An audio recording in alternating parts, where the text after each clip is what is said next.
And signed in a secure system, जिसको secure system में sign किया गया। सिक्योर सिस्टम में साइन करने के या उसको ऑथेंटिकेट करने के अलग अलग तरीके हैं, digital signature, electronic signature, with और without biometric, asymmetric crypto system, ये सब अलग अलग तरीके हैं उसको सिक्योर सिस्टम में साइन करने के। ठीक है जी। Truncated cheque, cheque in electronic form, तो सर ये सब चेक की डेफिनेशन में ये सब काम आ रहे हैं। ठीक है जी। चलिए आइए एक्सप्लेनेशन टू पढ़ रहे। For the purposes of this section, the expression clearing house means the clearing house managed by the Reserve Bank of India for or a clearing house recognized as such by the Reserve Bank of India. Central authority के पास में सारे check भेजने पड़ते हैं ना, वो उस जगह को क्या बोलते हैं रे? Clearing house. चेक्स क्लियर होते हैं वहां से। ठीक है। वो कौन मैनेज करता है? या तो रिजर्व बैंक, या फिर जिसको रिजर्व बैंक ने इसके पर्पस के लिए रिकॉग्नाइज किया हो। ठीक है। Explanation number 3।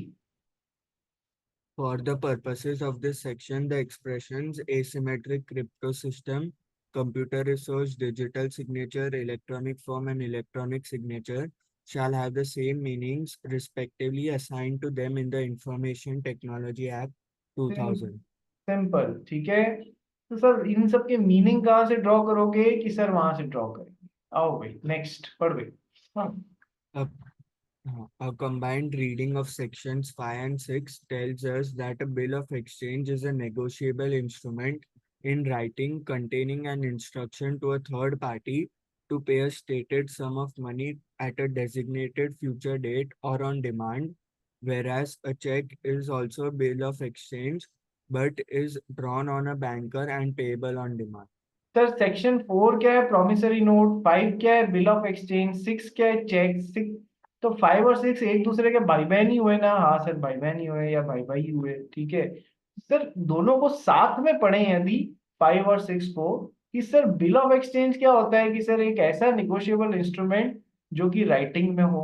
तो चेक भी राइटिंग में होता है, 6 पे भी वही लग रहा है। हाँ सर बिल ऑफ एक्सचेंज भी क्या है? राइटिंग में होता है। सर निगोशिएबल इंस्ट्रूमेंट, इंस्ट्रूमेंट मतलब ही राइटिंग होता है। ठीक है। ओरल पे है ना, ये काम ही नहीं करता है। कंटेनिंग, उस राइटिंग में, उस इंस्ट्रूमेंट में क्या होता है? एक ऐसा instruction to a third party, कि सर एक थर्ड पार्टी को बिल ऑफ एक्सचेंज में भी मैं किसी को ऑर्डर दे रहा हूं कि तेरे को पेमेंट करना है। चेक में भी मैं बैंकर को ऑर्डर, बैंक को ऑर्डर कर रहा हूं कि तेरे को पेमेंट करना है। Containing an instruction to a third party. किस चीज का instruction? To pay a stated sum of money. Sir पैसा जो है ना, कितना अमाउंट, ये क्लियर होना चाहिए। ठीक है। अनएम्बिगुअस है 10,000 से 12,000, नहीं नहीं ऐसा नहीं चलेगा। It should be very clear. Stated sum of money. कब पे करना है? सर या तो एक डेजिग्नेटेड फ्यूचर डेट पे खुद से पे कर देना है, क्योंकि बिल ऑफ एक्सचेंज दो तरीके के बताए थे, which are payable on demand और payable otherwise. Payable on demand का मतलब है उस तारीख को आके वो मांग सकता है आपसे, लेकिन उसको मांगना पड़ेगा, डिमांड करना पड़ेगा, चेक जाके बैंक में प्रेजेंट करना पड़ेगा।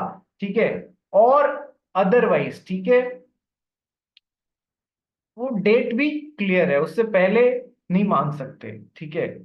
Whereas a check is also bill of exchange but is drawn on a banker। तो बैंकर को इंस्ट्रक्शन दिया जा रहा है, and payable on demand only. यहाँ पर डिमांड ही हो सकता है, यहाँ पर अदरवाइज नहीं हो सकता चेक के केस में। स्पीसीमेन ऑफ चेक क्या है देख लो। जैसे अपन ने promissory note, bill of exchange देखा था, वैसे चेक का भी एक फॉर्मेट देख लेते हैं। सर इतनी तारीख, तारीख की सिग्निफिकेंस मैं आपको बता चुका हूँ। इससे पहले नहीं मांगा जा सकता, बैंक में जाके प्रेजेंट नहीं किया जा सकता चेक। और इस अभी के रूल्स के हिसाब से चेक को इस तारीख के 3 महीने के अंदर बैंक में प्रेजेंट करना पड़ेगा, अदरवाइज इस चेक का कोई मतलब नहीं है। पे किसको करना है, यानी कि पेई का नाम आ जाएगा। जो मैंने एग्जांपल लिया उसमें कौन आएगा? रतीश मोदी सर। ठीक है। सर मत लिखना। सम ऑफ रुपीज। सर यहाँ पर भी एक खांचा भी दिया हुआ होता है, ये देखो ये रुपए। ठीक है। सम ऑफ रुपीज में रुपए में यहाँ पर 10,000 लिख दूंगा, और यहाँ पर इन वर्ड्स लिख दूंगा 10,000 ओनली। अकाउंट नंबर मेरा या करण फारिया का, ठीक है, ये यहाँ पर आ जाएगा। कौन से बैंक? ICICI bank. उसकी कौन सी ब्रांच? वो यहाँ पर आ जाएगा। ये माइकर नंबर आ गए चेक के, यहाँ पर करण फारिया सिग्नेचर करेगा और इसको बैंक में प्रेजेंट करेगा। ठीक है ना। हुआ the parties to the cheque. Sir आप भी जानते हो, एक तो आ जाए ड्रॉर, जिसने चेक काटा, यानी कि करण फारिया। ड्रॉई यानी कि बैंक, वो स्पेसिफाइड बैंक जिसको करण फारिया ने इंस्ट्रक्शन दिया, एंड पेई, तीसरा कौन है, पेई रतीश मोदी जी, या फिर करण फारिया को जब खुद को पैसे निकालने होते तो वो यहाँ ये भी लिख सकता था पे टू करण फारिया, और यहाँ पर बैंक में प्रेजेंट कर देता और जाके ले लेता। बात समझ में आई? Yes.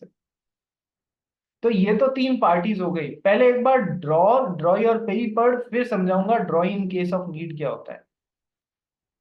Drawer, the person who draws a check, that is, makes the check debtor, his liability is primary and conditional. Is liabilities primary and conditional. कल मैंने आपको एक बात बताई थी, bill of exchange double secured instruments होते हैं। बताया था या नहीं बताया था? हाँ सर बताया था। क्यों? क्योंकि यदि पर्सन नंबर 1 ने पर्सन नंबर 2 को ऑर्डर दिया है कि पर्सन नंबर 3 को पे करो, और इसने पर्सन नंबर 2 ने उसको एक्सेप्ट किया है, अपने साइन किए हैं, तो सर प्राइमरी रेस्पॉन्सिबिलिटी और अनकंडीशनल रेस्पॉन्सिबिलिटी किसकी है? पर्सन नंबर 2 की, कि वो पर्सन नंबर 3 को पे करे। लेकिन सर किसी कारणवश ये नहीं पेमेंट कर पाता है, तो सेकेंडरी रेस्पॉन्सिबिलिटी किसकी है? पर्सन नंबर 1 की, कि वो पर्सन नंबर 3 को पे करेगा। ठीक है सर। तो sir draw the person who draws the cheque, his liability is primary and conditional. एक मिनट एक मिनट, ये वापस पढ़ना, हिज लाइबिलिटी इज, एक बार ड्रॉ ही पढ़, ड्रॉ ही पढ़। Roy, the specific bank on whom check is drawn, he makes the payment of the check. In case of check, Roy is always banker. देखो है ना, इधर क्या लिखा है, ड्रॉर जो चेक बनाता है, हिज लाइबिलिटी इज प्राइमरी लेकिन कंडीशनल। हिज लाइबिलिटी इज, देखो थोड़ा सा करेक्ट करेंगे, हिज लाइबिलिटी इज प्राइमरी लेकिन कंडीशनल। सर पहली लाइबिलिटी किसकी है पेमेंट करने की? वापस थोड़ा सा करेक्ट करो सर, पर्सन नंबर 1 को पेमेंट करना था ना, पर्सन नंबर 3 को।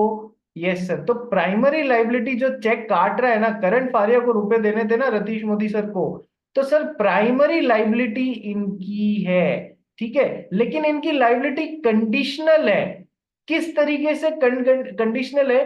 कि सर इनकी लाइबिलिटी तभी अराइज होगी, कंडीशन क्या है, जब सेकेंडरी इस ड्रॉई ने पेमेंट करने में फॉल्ट कर दिया, ये कंडीशन पूरी होगी तो इन करण फारिया जी को पे करना पड़ेगा। थोड़ा सा वापस समझो इस चीज को, शायद मेरे से भी थोड़ा गलत बता दिया मैंने आपको। करण फारिया को पे करना है रतीश मोदी को, तो प्राइमरी पेमेंट की रिस्पॉन्सिबिलिटी है किसकी? सर करण फारिया जी की है। लेकिन सर कंडीशनल है। क्या कंडीशनल है? कि सर यदि बैंकर ने पे नहीं किया तो करण फारिया जी, ये कंडीशन है, तो करण फारिया जी को फिर इसको पे करना पड़ेगा। सो इसको इस तरीके से भी समझ सकते हो आप, इसको इस तरीके से भी समझ सकते हो आप। ठीक है, चलिए next, drawing the specific bank on whom the check is drawn, he makes the payment of the check. In case of check, drawee is always banker. He makes the payment of the check. In case of check, drawee is always, ये तो अपने को ध्यान नहीं है। Pay कौन? The person named in the instrument, Ratish Modi. That is the person in whose favor the check is issued. To whom or to whose order the money is by the instrument directed to be paid is called the pay. यानी कि इनके नाम पे या इनके order के नाम पे किसी को पेमेंट करना है तो वो he is the payee. Payee may be the drawer himself और अ थर्ड पार्टी। सर जिसने चेक काटा है खुद के नाम से भी काट सकता है या रतीश मोदी के नाम से भी काट सकता है। ठीक है, आइए now we understand who is a drawee in case of need. Who is a drawee in case of need? पढ़ भाई। When in the bill or in any endorsement thereon, the name of any person is given in addition to the drawee to be resorted to in case of need, such person is called a drawee in case of need. ठीक है sir, ये bill of exchange बनाया, ये bill of exchange बनाया, drawer ने रॉई को order किया कि तेरे को इस थर्ड पार्टी को पेमेंट करना है, इसने एक्सेप्ट लिख के और साइन किया, इसने एक्सेप्ट लिख के और साइन किया। ठीक है, वेन इन द बिल और एनी एंडोर्समेंट, या फिर तो पर्सन नंबर 3 को दिया, पर्सन नंबर 3 ने उसको फर्दर भी एंडोर्स कर दिया पर्सन नंबर 4 को, पर्सन नंबर 4 हो सकता है पर्सन नंबर 5 को एंडोर्स करें। Got the point? ठीक है, तो sir when in the bill or in any endorsement, मतलब आगे प्रोसेस में एक दूसरे को एंडोर्स कर दिया, उसमें भी कोई प्रॉब्लम नहीं है। Name of any person is given in addition to the drawee to be resorted to in case of need, such person is called the drawee in case of need. Sir मान लो check नहीं और एक normal bill of exchange इस तरीके से बनाया गया है।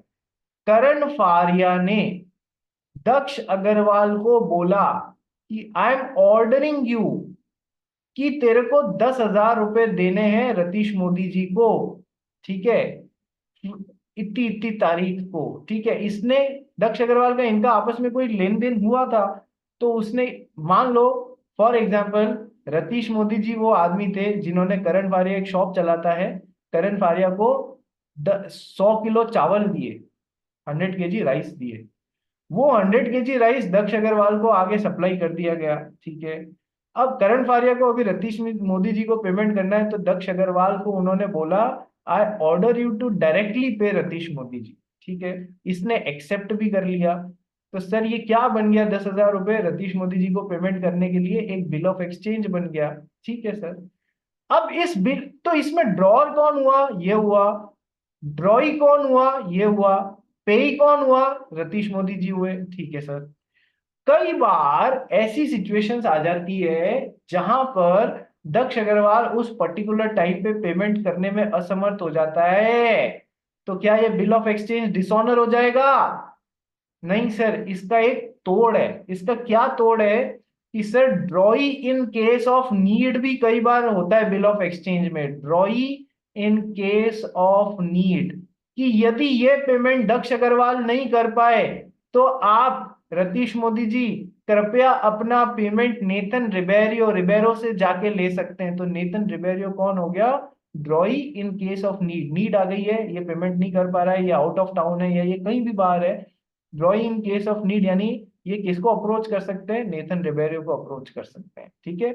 So when in the bill और in any endorsement thereon the name of any person is given in addition to the drawee to be resorted to in case of such need, such person is called a drawee in case of। बस इतना ही दिया, इससे ज्यादा detail अपने foundation के purposes के लिए इन्होंने निकाल दिए, इंटर में होगी होगी, अपने डिटेल नहीं, अपने को इससे ज्यादा पढ़ना भी नहीं है, ठीक है। सो सर ड्रॉ, ड्रॉई, पे, ड्रॉई इन केस ऑफ नीड, ठीक है। क्या ये बात समझ में आई? हाँ सर समझ में आ गई। बस 5 मिनट और लूंगा फिर वाइंड अप करते हैं। क्या चेक ड्रॉर कौन, पर्सन हु मेक्स, ड्रॉई कौन, person who is directed, banker होता है चेक के केस में। Payee, person in whose favour it is issued, payee, person in whose favour it is issued, इसमें कुछ समझने का नहीं। ये बड़ी अच्छी चीज है। क्या sir essential characteristics of cheque क्या है, कि सर चेक क्या होता है, एक तो बिल ऑफ एक्सचेंज होता है, तो सर क्या बिल ऑफ एक्सचेंज के सारे एसेंशियल कैरेक्टरिस्टिक्स आएंगे या नहीं आएंगे? आएंगे। तो sir all the essential characteristics of bill of exchange should be there. Sir exam में आए तो बुद्धि लगाना अपनी, ये लिखने के बाद में बता भी देना कि essential elements of bill of exchange क्या होते हैं, केवल इतना लिख के छोड़ मत देना, केवल इतना लिख के छोड़ मत देना कि बिल ऑफ एक्सचेंज के एसेंशियल एलिमेंट्स क्या होते हैं, वो भी बताना। एक बार क्या हुआ, एक बार क्या हुआ, एग्जाम चल रहा था तुम लोगों का, तो उसमें महक काबरा ने अपनी कॉपी में आंसर लिखने चालू किए। क्वेश्चन था इंडियन कॉन्ट्रैक्ट एक्ट के अनुसार कॉन्ट्रैक्ट बनाने के एसेंशियल एलिमेंट्स क्या क्या होते हैं।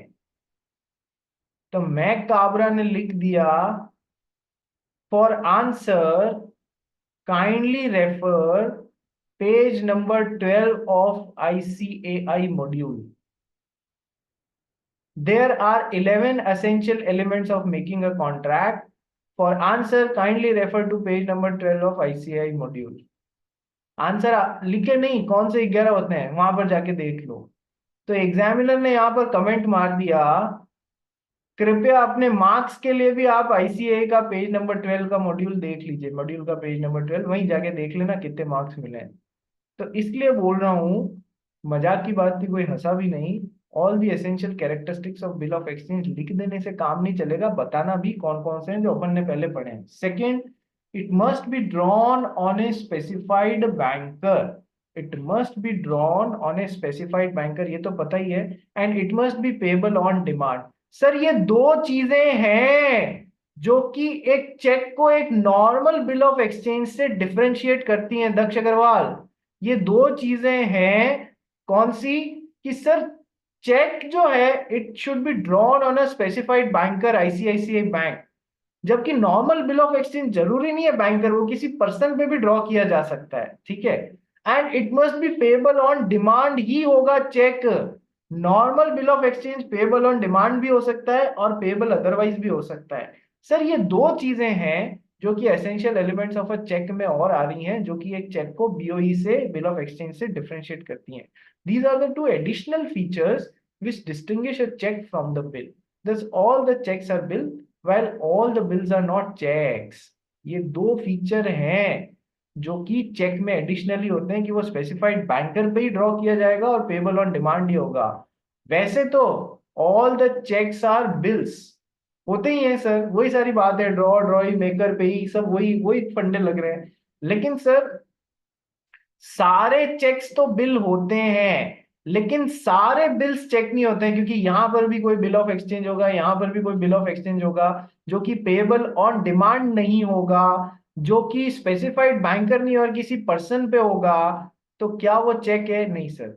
जैसे अपन ने दो चीजें पढ़ी थी, all contracts are agreements but all agreements are not contracts, एक क्वेश्चन ये पढ़ा था। दूसरा क्वेश्चन पढ़ा था, all illegal agreements are void agreements, गलत होते हैं शुरुआत से, but all void agreements are not illegal agreements.